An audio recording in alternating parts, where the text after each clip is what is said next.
2024, Workers' Day here in South Africa, Labour Day around the world. And what a significant day it is for us here in Johannesburg as we bask in the glory of our victory in the Labour Court of Appeals last week on the 23rd of April. We got an amazing judgment, quite a scathing judgment when it comes to the company that fired Bernadette Enever. It was scathing of their labour practices. And we are certainly so grateful to Bernie for having the tenacity to stick it out these last 4 years through innumerable court appearances, through just being unstable in her life after she lost her job of 9 years at Barlow World. And we're really grateful that Bernie took on this fight on behalf of the whole cannabis community of South Africa. Of course, we can't celebrate in its entirety yet, as Barlow World have 30 court days in which to appeal this judgment to the Constitutional Court of South Africa. We don't want to count our chickens because we don't know whether they're going to do this or not, but it would be a very bold step appealing to the Constitutional Court against this ruling, as it was that very same Constitutional Court that gave us our privacy judgment in 2018. And we know that the facts of this case were kind of twofold. First of all, the inalienable fact that cannabis stays in your system for up to 30 days. If you use cannabis frequently, it could even stay in the fat cells in your body for longer than that. So of course, that was pivotal.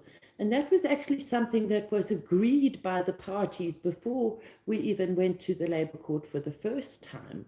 And we always wondered why that had been ignored in the first judgment where we actually lost. But then it also became clear that the company's actual labour practices were being challenged here. And I'll never forget the day in the Labour Court when our advocate said to the bench, he said, well, yes, we understand that Barlow World makes heavy earth-moving machinery and that there are certainly factories and workshops and stuff where safety measures are really, really important, and we don't deny that. But Ms. Enever was an administrative worker, and he asked the court whether Ms. Enever would be required to wear a hard hat at her desk. And that was just an absolute reflection on how irrational these labour practices are. But now, as we bask in the glory of that victory, we must also remember all of the workers in South Africa and across the world who are being done great injustice when it comes to workers in cannabis. And we don't just end here with fair labour practice. And people being able to consume cannabis in private and return to work the next day not being impaired. That's not the only issue that we're facing. We're also facing large-scale exploitation of workers across the world. And the example that comes to mind is of the UK, where we know that there have been instances of human trafficking and people from countries, mainly in the Far East, being exploited as labourers on what they call in the UK pot farms. We know that this aspect is holding back changes to the cannabis laws in the UK. And here in South Africa, we've seen pot shops popping up all over the place. We've also seen Dagga private clubs popping up all over the place, but those might not be as obvious as these pot shops. And we're wondering about the workers who are working under retail conditions. We're wondering if they're being exploited. We're wondering if they're only being paid minimum wage. So as we go forward, knowing that we have this victory under our belt, we also call for all in the Sunrise cannabis sector in South Africa to consider workers and to consider that they are paid fairly, are kept within the labour laws of South Africa. As Jules always used to say, you only break one rule at a time. So if your company is not up to scratch with their labour laws, I'm sure that following this victory, there are going to be lots of experts who could help you But this is not only about cannabis, it's about labor in general, and it's about workers' rights in general. And we know that there's gross injustices across our country when it comes to teaching our workers fairly. And that's why we see our Congress of South African Trade Unions as allies to Fields of Green for All. And we really do salute the work that the trade unions in South Africa do for all workers. And we hope that cannabis will not be the exception. We don't need cannabis labor laws. We need labor laws that are adhered to across the board in the interests of the workers. So let's pay attention to that going forward as our cannabis industry starts to open up slowly.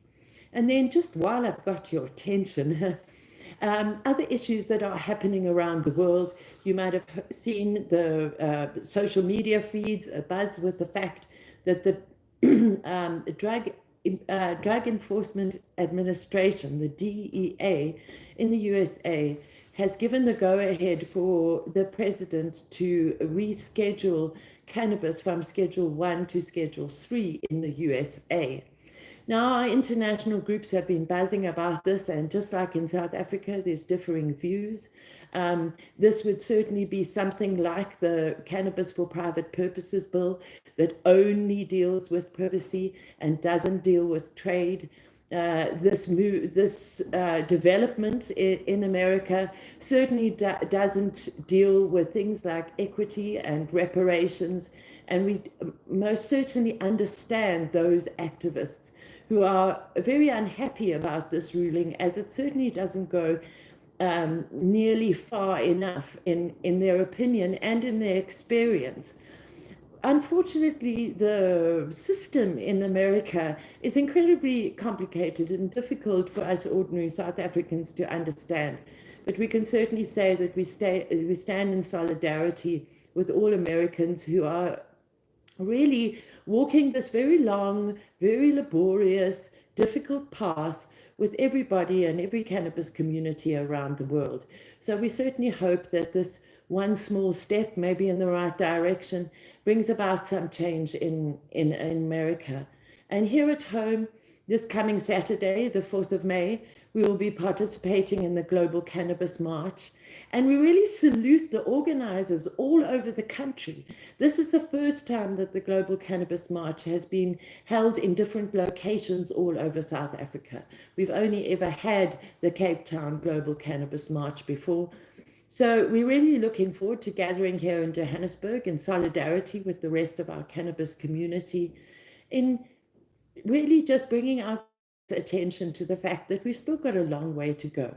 Yes, our president might be signing the bill sometime soon. How are we to know?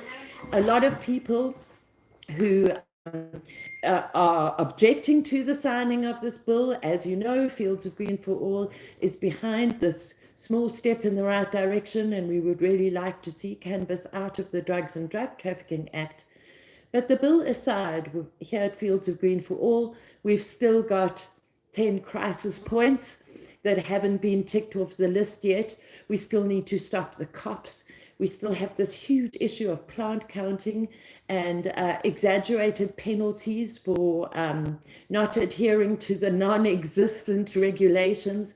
And we certainly have great faith in the development of the regulations going forward and the amendments to the bill that will most certainly be the result of that. So if you're thinking cannabis bill today, together with workers' rights in the cannabis sector, we urge you to make sure that you have read the right version of this bill. And as Amy and I were saying on Mix FM yesterday afternoon, go to the Parliamentary Monitoring Group, and there you will see the whole history of the passage of the Cannabis for Private Purposes bill, and you will be able to download and read the right version of the bill. That's really important, that our cannabis community is arguing, discussing, debating, workshopping, thinking about the right bill and not one of the outdated versions.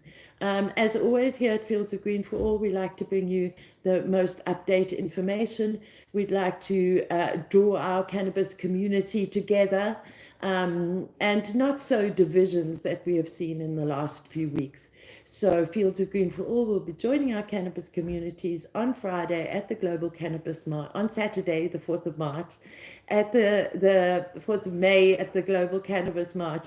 And we'll certainly stand in solidarity for those things that have not been sorted out when it comes to our favorite plant in South Africa, in Africa, and across the world.